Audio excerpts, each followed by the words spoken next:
I think my timekeeper here did not tell you all the rules. He does have a blinding light that he will flash in your eyes should you go over your time. So just fair warning. Is that kind of like waterboarding or something like that? Not yet. It may be at some point. Don't tempt me.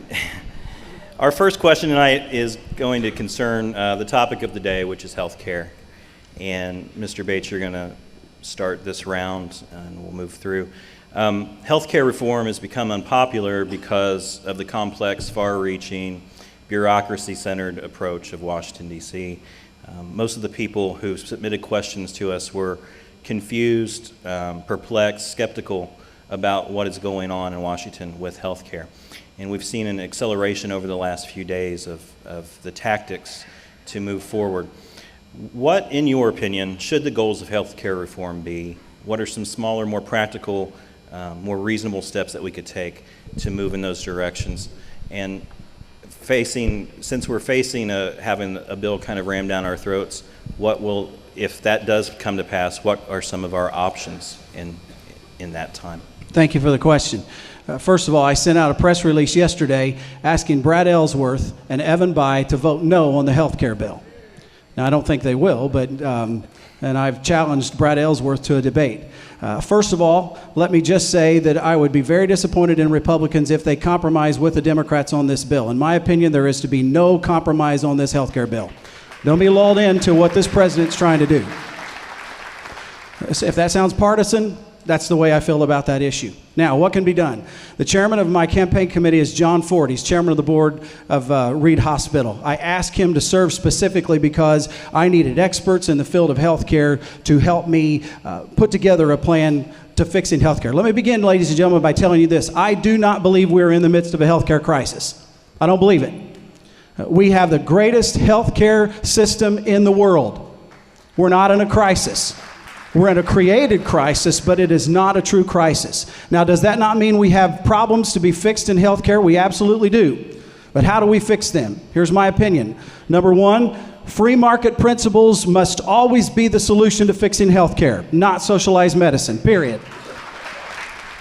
Number two, we must reform Medicare and Medicaid. Right now, Medicare is only paying about 47 cents on the dollar. Medicaid is only paying about 21 cents on the dollar. Both of them are rampant with fraud, and you know who that cost gets passed on to. It gets passed on to me and you and the insurance companies that we're paying premiums to every year. We can fix the healthcare problem by utilizing free market solutions, and my time is up, unfortunately, and you're going to shine that light and waterboard me, so I'm going to shut up.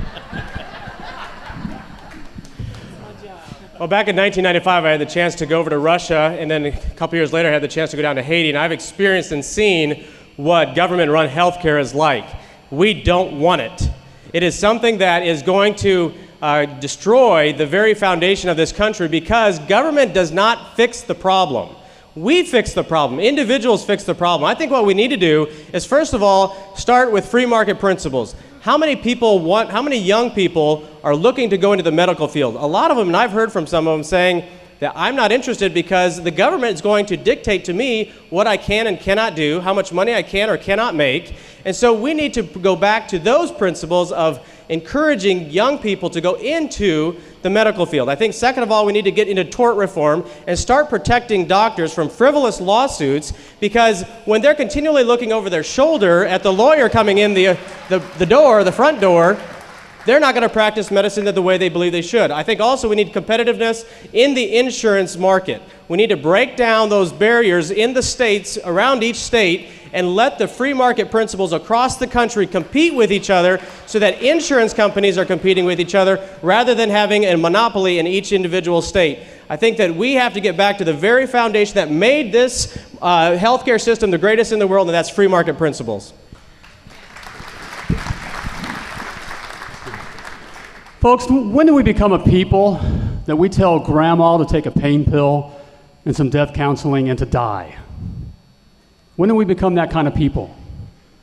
Now, I've read both of these healthcare bills, and they're meant to deceive. And in there, it does talk about the cost. We simply cannot afford it, period. In there, it does talk about rationing. In there, it does talk about care for illegals. In there, it does talk about setting pay for doctors. You know, a year ago, I would have 2 of my plumbers would have made more money than what my family physician would have made based on the health care bill. You think we're going to get good medicine that way? No. But here's what has me all fired up. Brother, your wife comes down sick, and you want to go to the doctor and you want to get that care. You will not be able to make that decision between you and your physician and your wife and your family. It will go to a bureaucratic board who will determine what your economic value is to society. Now, friends, no one's going to tell me whether or not I can take care of my mother. No one's going to tell me whether or not I can take care of my daughter or my wife. When that happens, there's no more freedom. Now, again, we do have the best health care in the world. We can open up care across state lines. Competition is good. If I'm the only plumber in town, I'm going to charge a lot. There's over 100 plumbers in town. We're going to be competitive. Tort reform. Those are things we can do. But we must kill this bill now.